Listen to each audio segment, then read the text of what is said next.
Ahora es el turno del estudio de los mecanismos de transferencia de calor con cambio de fase y comenzaremos con el primero que será la ebullición. Hablaremos sobre los fundamentos de la ebullición, cómo estimar los coeficientes individuales eh, en ebullición y sobre algunos equipos de transferencia de calor que funcionan con ebullición.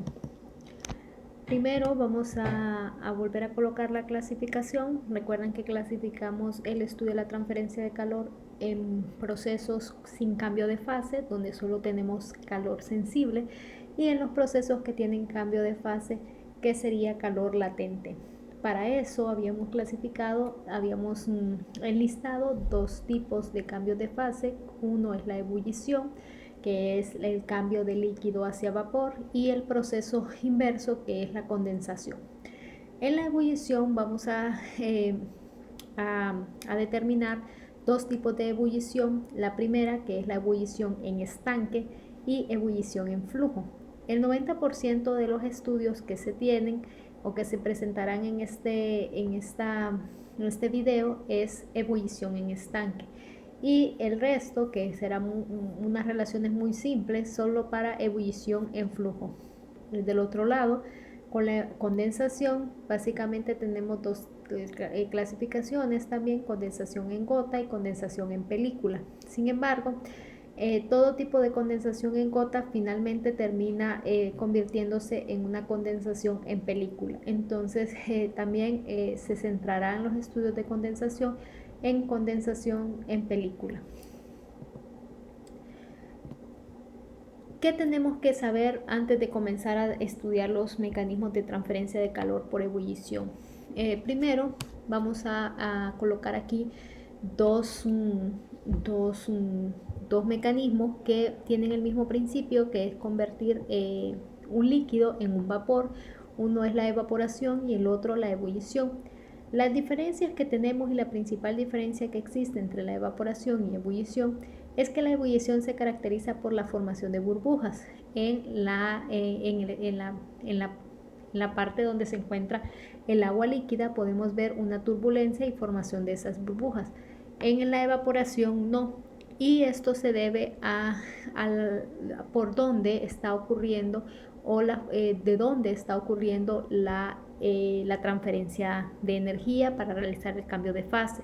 En el caso de la evaporación, esto ocurre en la interfase líquido-gas o líquido-vapor, que en este caso sería el del agua líquida a agua en vapor.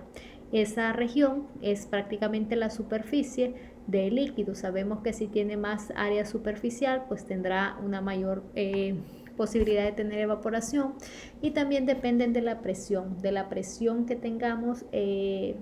Para que logre un equilibrio material, sabemos que esa presión tiene que ser la misma. Entonces, si la presión que está circundante es menor, pues las moléculas se liberan para alcanzar la presión de saturación. En el caso de la ebullición, se forman estas burbujas porque el cambio de fase está ocurriendo en la interfase de la superficie del sólido. Entonces sería una interfase de sólido-líquido. En esa interfase, en la superficie, que es por lo general del elemento del calentamiento, se encuentra a una mayor temperatura, se comienzan a formar burbujas. Esas burbujas que son de vapor de agua, ascienden a través de todo el volumen de agua que tenemos aquí, y pues entonces liberan ese vapor, y ese vapor puede ser utilizado para otros propósitos. Pero básicamente el producto es el mismo, ¿no? De la evaporación y de la ebullición, al final lo que necesitamos es vapor. Otro tipo de esquema, aquí vemos que este esquema es un esquema muy simple pero muy útil, y básicamente es el principio, el fundamento de muchos equipos más sofisticados, que es simplemente poder colocar una olla en donde tenemos un líquido que queremos producir, calentar ese líquido, tener agua caliente. En este caso tenemos otro ejemplo donde en lugar de tener el elemento de calentamiento sobre toda la superficie inferior, el elemento de calentamiento puede ser un cilindro o un dispositivo que permita calentar esa cantidad de agua. Esto también lo podemos encontrar en algunos electrodomésticos de nuestra casa, como resistencias para calentar agua que se pueden encontrar en cafeteras o en simplemente calentadores de agua. Aquí vemos que otra vez, para que sea ebullición, tenemos el proceso de formación de las burbujas. El elemento de calentamiento siempre está a una temperatura superior y tenemos la temperatura de saturación si está expuesto al ambiente, y la presión del ambiente es de una atmósfera. Entonces la temperatura de saturación será de 100 Celsius. Como lo dijimos anteriormente, la ebullición podemos clasificarla en dos categorías: la ebullición en estanque, que son los ejemplos que acabamos de ver, tanto el de la olla como el de este recipiente con el elemento de calentamiento eléctrico, y está caracterizada básicamente por tener el fluido, como lo dice su nombre, estancado o sin movimiento, que no sea el movimiento generado por las mismas burbujas en el proceso de ebullición.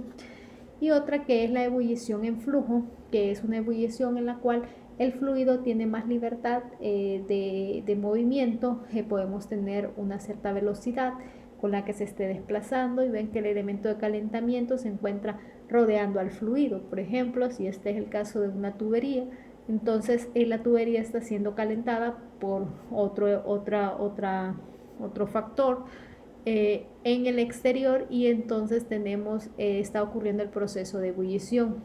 No, aunque sea una tubería, no podríamos determinarlos con las relaciones que conocemos de convección forzada en el interior, porque además de estar ocurriendo un calentamiento, y que si entra saturado como líquido saturado se mantiene a temperatura constante, estamos teniendo una transferencia de energía por un cambio de fase, y eso requiere un análisis especial. No podemos utilizar las mismas relaciones que como si fuese una sola fase. Con todas estas condiciones, así como lo hicimos para la convección forzada y convección natural, podemos concluir que la ebullición va a depender no solo de las propiedades del líquido en este caso, sino que ahora también de las propiedades del vapor. Entonces tenemos que depende de las propiedades en cada fase. También depende de la geometría. Vamos a ver que no es lo mismo tener el coeficiente individual cuando está siendo calentado por un elemento horizontal, por ejemplo, o cuando está siendo calentado por un elemento vertical. Entonces también depende de qué tipo de geometría tengamos. Y claro está, las propiedades termodinámicas como la entalpía de vaporización, porque está ocurriendo claramente un cambio de fase. Y una nueva propiedad que vamos a llamar de tensión superficial. Al igual como lo vimos acá, que la evaporación, el fenómeno ocurre en la interfase líquido-vapor, entonces hay una fuerza que evita que las moléculas se escapen de la superficie, y la intensidad de esa fuerza que tenemos ahí se mide a través de la tensión superficial. Ahora nos centraremos en el estudio de la ebullición en estanque, que es donde generaremos el 90% de nuestras relaciones para determinar coeficientes. Y en este caso vamos a clasificar la ebullición no solo en estanque, sino que también la ebullición en flujo se clasifica de la misma manera, como una ebullición subenfriada o una ebullición saturada. ¿Cuál es la diferencia entre ambos tipos de ebullición? La diferencia fundamental es la temperatura en la cual se mantiene el fluido que nosotros queremos, en el que queremos generar ebullición. En la ebullición subenfriada, la temperatura media del fluido está por debajo de la temperatura de saturación. En estas condiciones nosotros sabemos que la temperatura de saturación del agua es de 100 Celsius, y vemos que a una atmósfera, no de presión absoluta, vemos que la temperatura media de este recipiente que contiene agua tiene una temperatura media de 80 Celsius. Entonces, esa temperatura está por debajo de los 100 Celsius. A ese tipo de ebullición se le llama ebullición subenfriada. Sí existe formación de burbuja, pero la burbuja es inestable, porque al momento de ella liberarse y querer subir hacia la superficie, la energía que tiene acumulada como vapor se pierde porque el medio circundante tiene una temperatura menor. Entonces cede esa energía al ambiente, lo que hace que el vapor de agua condense nuevamente. Cuando la temperatura de la masa de agua tiene una temperatura igual a la temperatura de saturación, entonces llamamos a una ebullición saturada. A este tipo de ebulliciones también se le llaman ebulliciones masivas y a la subenfriada se le llama ebullición local, porque básicamente la formación de burbujas solo está ocurriendo en la superficie que está exactamente próxima al elemento de calentamiento. Cuando la ebullición es masiva, donde por ejemplo la temperatura, la burbuja se está formando aquí a una temperatura de 100 Celsius, entonces como la masa de agua se mantiene a la misma temperatura, no tenemos transferencia de energía como calor y entonces puede liberarse hacia la interfase líquido-vapor y generar el vapor que tenemos. La ebullición sigue básicamente la misma ecuación que nosotros ya conocemos, que es la ecuación de enfriamiento de Newton. Solo que ahora, solo para distinguirlo, vamos a llamarlo como un calor de ebullición. Tenemos que determinar estos coeficientes individuales que corresponden a ese mecanismo, que será el mecanismo de ebullición. El área, en este caso el área es el área de transferencia de calor, por ejemplo en este caso sería la superficie, el área de esta superficie de calentamiento, y tenemos una diferencia de temperatura que vamos a llamar como una temperatura de exceso. Esa temperatura de exceso no es más que la diferencia entre la temperatura de superficie, que siempre está por encima de la temperatura media del agua para poder generar una transferencia de energía como calor, y una temperatura de saturación, que será la temperatura a la cual ocurra la evaporación en esa presión que estamos trabajando. Por ejemplo, acá si la presión disminuye, pues la temperatura de saturación disminuye y podríamos disminuir la temperatura de la superficie para poder siempre tener siempre transferencia de calor, de energía como calor. Entonces ahora lo que necesitamos es determinar este coeficiente individual sabiendo cuánto es la temperatura o la variación de temperatura en exceso que vamos a tener para los diferentes sistemas. Como podemos observar, el fenómeno de ebullición no es un fenómeno fácil de describir y mucho menos fácil de modelar matemáticamente. El constante movimiento por la formación de burbujas y el movimiento de las burbujas desde la base de lo que estemos utilizando para calentar hasta la superficie genera dificultades. Tanto es el caso que podemos tener curvas de ebullición y diferentes regímenes de ebullición.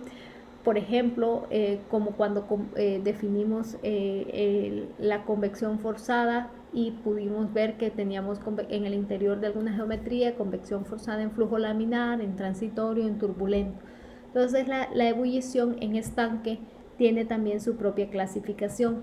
Esta curva es una curva que muestra las diferentes regiones o los diferentes regímenes que una ebullición tiene. Una de las limitantes que tenemos es que la ebullición, por ser un proceso complejo, depende no solo del tipo de sustancia, sino de las condiciones de operación.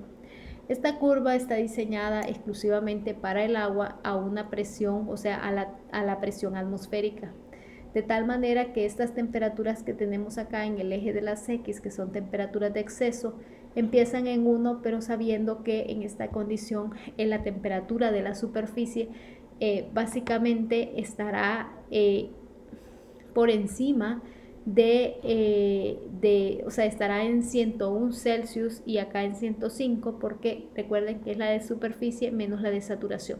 La de saturación a una atmósfera estamos hablando de 100 Celsius. En el eje de la Y encontramos el flujo de calor de este régimen que tenemos y podemos observar diferentes tipos de pendientes. Tenemos en esta línea de lo que vamos desde el origen hasta C, pendientes positivas con diferentes inclinaciones, luego pendiente negativa, un punto mínimo que tiene un nombre específico, y luego nuevamente pendientes positivas. Las características de este tipo de curvas dependen de la región en la que nosotros estemos trabajando. Podemos clasificar e identificar 4 regiones fundamentales, que es la ebullición en convección natural, que como su nombre lo indica, se rige por los movimientos naturales o libres, en este caso relacionados con las burbujas que se forman, de manera de cómo éstas se mueven desde la base de calentamiento hasta la superficie. Otra clasificación es la ebullición nuclear, y su nombre habla de núcleos y está relacionado con las burbujas que se están formando. En la ebullición natural, por convección natural, se forman burbujas, pero las burbujas son muy pocas y algunas no logran alcanzar la superficie. En la ebullición nucleada, la formación de burbujas es considerable. Tenemos como una subclasificación dentro de la ebullición nucleada. La primera parte, que es de A hasta B, donde tenemos que la pendiente crece muy rápido, y a esa le llamamos, o sea que tenemos un mayor flujo de calor, y a esa zona le llamamos con las burbujas aplastadas en el líquido. La siguiente zona es la pendiente sigue aumentando, pero en los últimos momentos la pendiente crece lento. A esa le llamamos burbuja que se elevan, y estas burbujas, la mayoría, logran elevarse hasta la superficie libre. Aquí hay un punto de inflexión donde tenemos un punto máximo donde el calor ya no va a aumentar más, y luego una disminución de calor que se ve afectada por los mecanismos y por esas burbujas que se están formando. Esta región es llamada ebullición de transición porque generalmente los dispositivos operan en una ebullición o por convección natural o por ebullición nuclear. La mayoría de los equipos trabaja en este tipo de ebullición nucleada porque ofrece buena transferencia de calor con un exceso de temperatura, o sea, una inversión en energía menor. Porque, por ejemplo, tenemos esta opción donde tenemos, que es la de ebullición en película, donde tenemos altos flujos de calor, pero una temperatura en exceso muy grande, lo que me involucra tener, por ejemplo, equipos que puedan tener o puedan ser viables a este tipo de temperaturas. La región que menos estudiada está por sus desventajas, que es que te genera una menor transferencia de calor, es la ebullición de transición, porque ningún equipo quiere que opere en esta región, no tiene buenas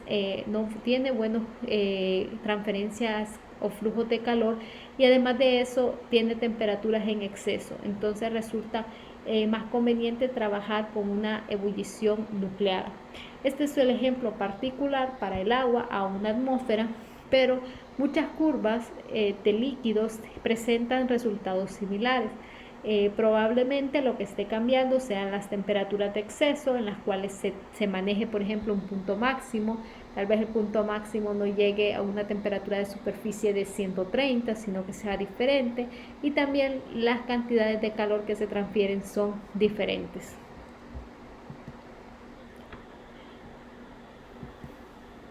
Este es el mismo ejemplo que acabamos de ver, solo que en el ejemplo anterior podemos observar que tanto el flujo de calor como la temperatura en exceso se dan en el sistema internacional, y este es un ejemplo del sistema inglés. Como las temperaturas en exceso son exclusivas para el agua, ven que se puede ver claramente los cambios de las temperaturas de exceso cuando cambiamos del sistema internacional al sistema inglés. Y ven que exactamente observamos las pendientes positivas, un mayor crecimiento en la región nucleada, llegar a un punto máximo, una disminución del flujo de calor y un aumento después de pasar por un punto de inflexión que llamamos de punto mínimo. Eso como estamos clasificando el flujo de calor. Cuando graficamos, en lugar de graficar el flujo de calor, graficamos el coeficiente individual o convectivo por ebullición, observamos algunos cambios que no tenemos, por ejemplo, en la gráfica del flujo de calor versus temperatura. Acá también es la temperatura de exceso que tenemos. Como pueden ver, no tiene que coincidir el coeficiente individual con el mismo máximo que se presenta en la temperatura para el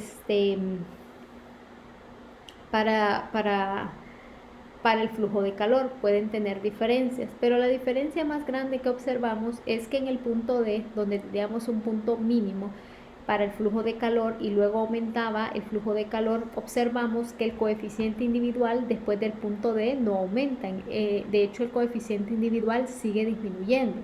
Eso debido a que aquí ya tenemos, el coeficiente sigue disminuyendo, pero el flujo de calor aumenta, y esto se debe a que este calor que tiene acá por las altas temperaturas que nos encontramos de exceso tiene un aporte significativo de otro mecanismo de transferencia de calor, que es la radiación.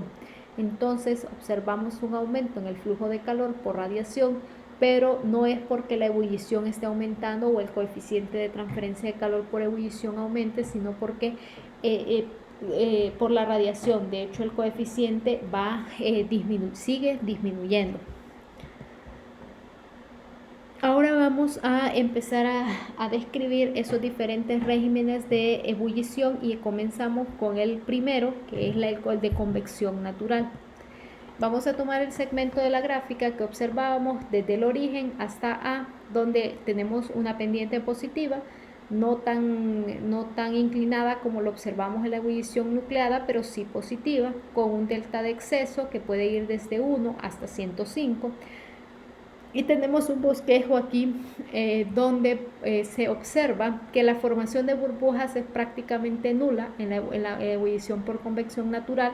Se formará una que otra, también depende de la superficie, pero si la superficie es lisa, difícilmente se va a ver, va a ser tan notorio. Tenemos aquí, obviamente es una ebullición saturada, porque ya la temperatura media del fluido está a la temperatura de saturación. Siempre aquí vamos a hablar de si está a 100 Celsius, la presión de una atmósfera absoluta. Y la temperatura del elemento de calentamiento está a 103, puede estar entre 101 y 105, y estaremos en la región de ebullición por convección natural. Este ejemplo que está porque estamos basándonos en la gráfica de agua. Cuando nosotros tenemos que determinar ese coeficiente individual, vamos a basarnos en las mismas ecuaciones que utilizamos para convección natural. Vamos a determinar el producto del número de Grashof por Prandtl, determinar temperatura de película, que básicamente está dada por la media aritmética entre la temperatura de superficie y la temperatura media del fluido, y poder determinar ese coeficiente es individual por convección natural. Claro, hay que identificar si estamos hablando de una superficie calentada hacia arriba, o si estamos hablando de un tubo vertical o de un tubo horizontal, porque el movimiento natural de las moléculas ocurrirá por convección natural. Las moléculas que se encuentran en la base, que se comienzan a calentar, tendrán un volumen mayor, lo que representa una menor densidad, y entonces hacen que por flotabilidad tenemos un ascenso de esas moléculas. Las moléculas que se encuentran frías en la superficie serán desplazadas y obligadas a moverse hacia el fondo, y estaremos en ese movimiento circular que encontraremos en el fluido, un movimiento libre o por convección natural. El agua, como es uno de los fluidos más utilizados para producir ebullición por sus altas, por ser uno de los fluidos más abundantes, de menor costo, y además de tener unas entalpías de vaporización elevadas con respecto a fluidos similares, es el fluido más estudiado para este tipo de procesos. Existen relaciones específicas solo para agua, por ejemplo, a ciertas condiciones. Este es un ejemplo de algunas aproximaciones de ebullición de agua en el exterior, o sea que es ebullición en estanque, a una atmósfera sobre superficies horizontales, como perfectamente podría ser este ejemplo, o sobre superficies verticales. Sobre superficies horizontales tenemos esta aproximación que está dada para el sistema inglés, y es simple porque solo necesitamos conocer la temperatura en exceso, una constante que está dada por valores experimentales que se han obtenido y elevada a 1/3. Entonces, solo conociendo la temperatura en exceso, aquí por ejemplo sería de 5 Celsius, tendría que convertir ese delta en Celsius a delta en Fahrenheit para poderla utilizar. La restricción que coloca es que el calor tiene que ser inferior a 5000 BTU por hora por pie cuadrado. En la misma relación, solo que para el sistema internacional, nos da la misma forma. Si ustedes se fijan, es una forma donde el coeficiente individual está dado por una constante que podemos llamar de C, un delta T, y otra constante que podemos llamar de N, que será el exponente. Todas son de ese tipo. Lo que tenemos que tener cuidado es saber qué unidades me arroja el coeficiente individual y en qué unidades tengo que colocar la temperatura en exceso.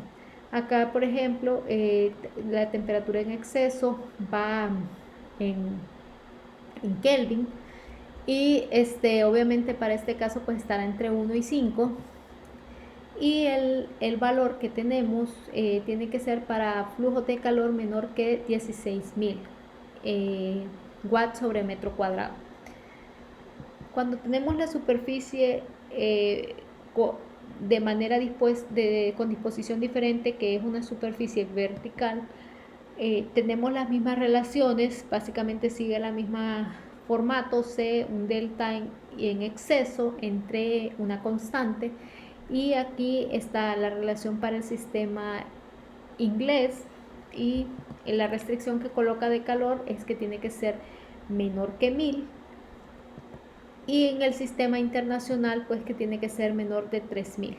Estas relaciones son de su libro de Jan Koplis y están exclusivamente dadas para agua y exactamente a la presión de una atmósfera. En la mayoría de los casos la ebullición no ocurre en una atmósfera, sino que tienen otras presiones de saturación. Para poder seguir utilizando estas relaciones tenemos que multiplicar el coeficiente por un factor de corrección. Ese factor de corrección no es más que la relación entre las presiones. En este caso, si utilizamos el valor de 1 en el denominador, la presión tiene que ir en atmósferas que tenemos ahí. Si va en otro sistema, pues tenemos que convertir ese sistema de referencia, que está de referencia a una atmósfera, elevada a la 0.4. Entonces los coeficientes individuales que se obtienen para una atmósfera pueden ser corregidos y llevados a representar cuánto sería su equivalente a otra presión que nosotros tengamos de interés. En el caso de que nosotros no tengamos agua como fluido de trabajo, entonces podemos utilizar las relaciones de convección natural que ya conocemos. Cuando utilicemos agua podemos utilizar estas aproximaciones, obviamente siempre estando dentro de estos rangos de flujo de calor que se nos establecen para poderlas utilizar. Ahora vamos a ver la parte de ebullición nucleada. Aquí tenemos una imagen instantánea de este fenómeno. Las burbujas comienzan a aparecer. Recuerden que teníamos una subclasificación que era ebullición nucleada con burbuja aplastada y luego con burbuja ascendente. Aquí tenemos ya una ebullición nucleada totalmente desarrollada. No se logra observar, pero aquí va una tubería que tenemos ahí.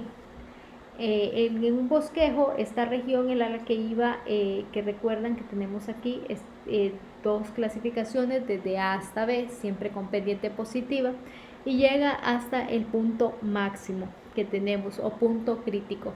El exceso de temperatura va desde 5 hasta menos 30. Aquí tenemos un ejemplo hasta 110 básicamente. Vemos que ya se observan la formación de burbujas. Las burbujas logran salir a la interfase y entregar ese vapor. Esta instantánea corresponde a una ebullición de metanol sobre un tubo de cobre que tiene un diámetro de 1 centímetro.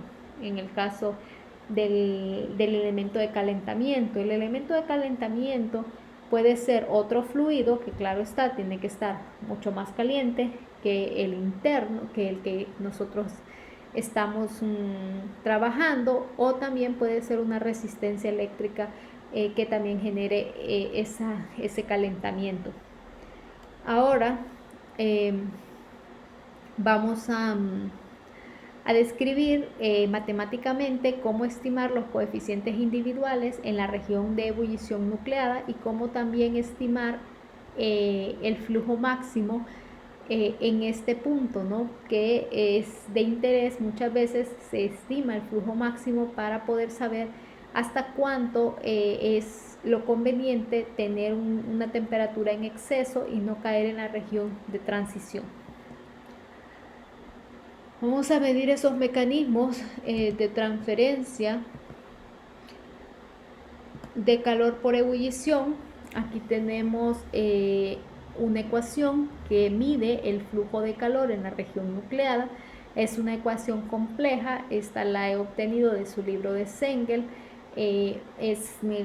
No aparece en el libro de McKay ni tampoco en el libro de Jan Koplis, y una de las razones es porque requiere variables que normalmente no son tan fáciles de obtener o requiere de resultados experimentales.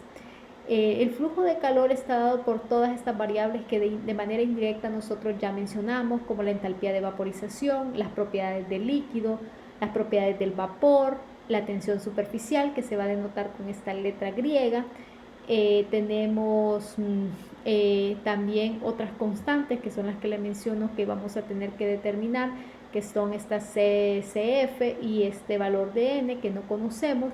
Luego tenemos propiedades que nosotros estamos familiarizados, como ser la viscosidad dinámica, las densidades, la gravedad, el calor específico, que ya nosotros conocemos ampliamente.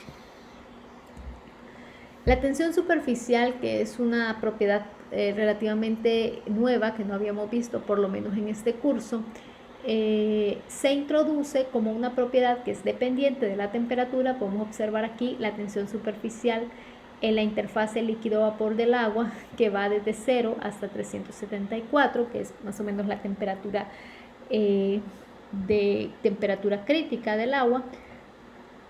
Y vemos que con respecto a la temperatura, al aumentar la temperatura, la tensión superficial disminuye hasta un valor de 0. Tiene exactamente los mismos comportamientos que tendrían, por ejemplo, una entalpía de vaporización, que también disminuye con respecto al aumento de la temperatura de saturación. Entonces, eso es algo importante. Tenemos que determinar cuánto es la variación o cómo está cambiando la tensión superficial. Está dado en unidades de newton sobre metros. Algunas unidades también que le denotan son joule por metro cuadrado, que es básicamente lo mismo, porque joule es newton por metro. Y está relacionado con la cantidad de energía que se tiene que invertir en una área determinada. Generalmente se expresa también en milinewton por metro. Entonces el agua, por ejemplo, a tensión superficial a 20 Celsius, que es a temperatura ambiente, será de 72.7 milinewton por metro, que sería un valor común en determinar o de nosotros conocer. Es como que tengamos la densidad del agua a 20 Celsius, similar. Vamos a determinar luego cómo estimar estas tensiones superficiales para otros fluidos que no sean agua, y estas constantes que dependen de las relaciones del material y del fluido que se esté utilizando, porque recuerden que tenemos ahí el fenómeno de la ebullición en la interfase sólido-líquido. ¿Recuerdan el punto máximo que les mencioné en la diapositiva anterior, que es muy importante? También podemos determinar el flujo de calor en ese punto máximo. A esa temperatura se le llama temperatura de caída crítica, porque a partir de esa temperatura el coeficiente individual y el flujo de calor comienzan a disminuir. El coeficiente, el flujo de calor máximo tiene una ecuación un poco más simple que quizás la de región nucleada. Disminuye bastante el número de variables que tenemos que evaluar, aunque siempre tenemos algunas relaciones de densidad, de tensión superficial, siempre aparece aquí, y algunas constantes. Esta constante que va a depender de la geometría, entalpía de vaporización. En este punto, las propiedades del líquido y las propiedades del vapor se evalúan a la temperatura de saturación o la presión de trabajo que nosotros tengamos. ¿Qué valores va a tomar esa constante que llamamos C crítica, que está relacionada con ese punto crítico? Si el elemento de calentamiento es una lámina plana, este C crítico tendrá un valor de 0.15. Si es un cilindro horizontales, o sea, son cilindros horizontales, el valor se convierte en 0.12, y si son esferas, que es menos común, estaremos hablando de una constante de 0.11. Y ahí tenemos también aquí la gravedad, que es una constante básicamente. Con esta ecuación nosotros estamos entonces ya en la competencia de poder determinar el flujo máximo de calor, y recuerdan que si tenemos el flujo máximo vamos a tener el coeficiente en esa zona, porque tenemos el área de transferencia de calor, ese coeficiente que corresponde al área máxima, y un delta T que es el delta T de exceso. Entonces, conociendo ese flujo máximo podemos sacar nuestro coeficiente en ese punto. En muchas ocasiones también podemos utilizar, porque como esta ecuación abarca todo ese rango que tenemos, determinar un coeficiente muy próximo al valor máximo, utilizando las relaciones de ebullición nucleada. Tenemos una tabla que es de su libro de Sengel, donde se puede ver una función de la tensión superficial con respecto a la temperatura de diferentes líquidos en rangos de temperatura. Tenemos amoníaco, benceno, butano. No está el agua, porque en el agua tenemos aquella tabla que ya tenemos los valores puntuales. Entonces solo necesitamos evaluar la temperatura de trabajo que esté dentro de estos rangos y poder saber la tensión superficial de esos fluidos. Y los valores de las constantes de los coeficientes CCF y N, que depende de la combinación del fluido superficie.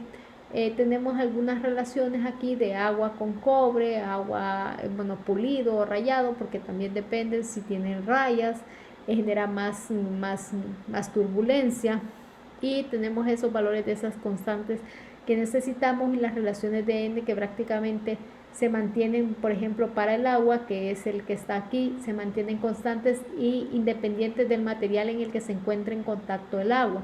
Todos tienen valores de unos, y luego tenemos aquí algunos líquidos orgánicos que tienen valores constantes también de 1.7. Con esas constantes podemos determinar y utilizar esta ecuación. También en la ebullición nucleada también tenemos aproximaciones.